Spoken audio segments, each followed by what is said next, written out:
Okay, topic natin ngayon, issue na naman ngayong 2026. Oh, ano na naman yung bridge na yan? Ay nako, eto talagang masasabi ko sa'yo, PBBM. Ituloy mo lahat-lahat ng projects. Ituloy mo lahat-lahat ng mga proyekto, advokasya, legasiya ng bawat politiko dito sa ating bansa. Yan ang maglilinis sa kasalanan ng pamilya mo. Sa mga pagnanakaw na ginagawa ng pamilya mo noon. Ganyan yun. Wala lang mag-ano. Especially yung railway project. Imposible. Bakit walang budget yan? Daming naghihintay dyan na mga tao. Kasi mga produkto, saan yan travel, yung tourism, sightseeing, at iba-iba pa. Ay nako, nakaganito ako guys kasi ang ginaw nag-aircon ako. Yung issue na naman about sa yung ratings, 31%, tapos negative 3. Yan lang nagpapatunay na talagang maraming nagmamahal sa mga Duterte at isa na ako doon.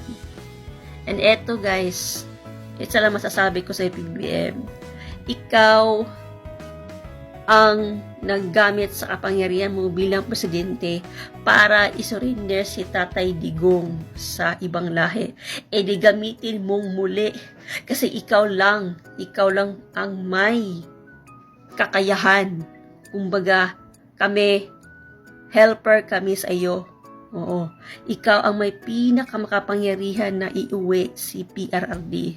At alam niyo ang pinaka-the best na solusyon. Ano ba yan? Ano ba yung tawag dyan? Compliment? Ano yung i-gift natin kay Tatay Digong? Yung paglabas niya sa airport yan. Salubungin natin siya ng Mercedes-Benz. Yan ang modern bayanihan. Ano pa mga issue ngayon? Mga flood control project. Wala na, kalimutan na natin yung nakurap. Kung ayaw talaga nilang isauli, yung nakurap, ang Diyos nang bahala sa kanila. Magagawa lang natin ay i-continue ang mga flood project all over the Philippines. Ganun. Ganyan lang yun. Forgiving is forgetting. Forgetting is forgiving. Forgiving is everyday. Forgetting is everyday.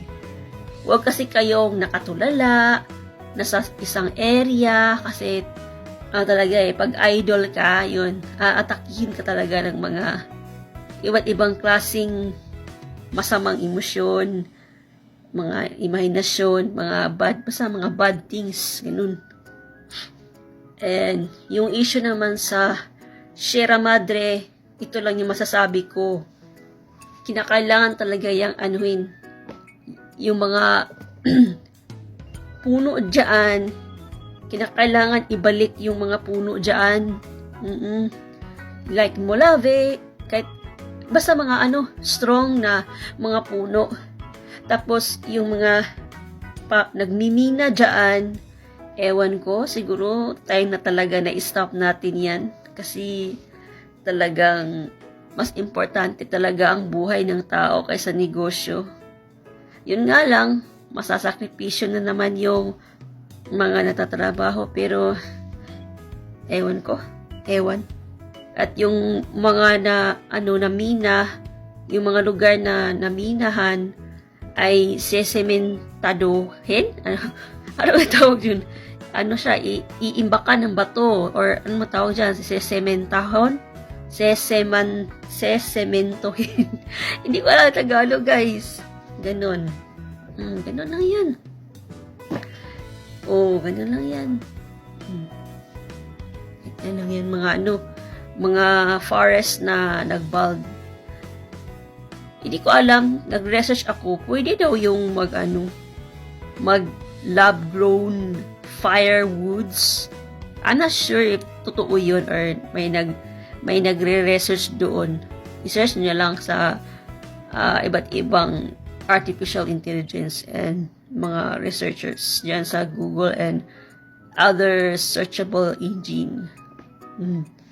Ano pang issue sa 2026 na kailangan nating, like, let's end generational curses, let's end generational sins, let's end generational problems. Ako, kung maging presidente ako, eto masasabi ko sa inyo, pag yung mata ko, na-cure, na-treat, ma-prevent, gagawin ko talagang pinaka ng Pilipinas sa lahat-lahat. Gagawin ko talaga hanggang sa makakaya. Kasi guys, ito yung motto ko. Aanhin ko lahat ng yaman sa Pilipinas o pansariling interes kung hindi naman na-i-experience ng ibang tao. Ganyan lang dyan. Issue pa dyan sa Manila Bay, meron na namang basura o PBBM.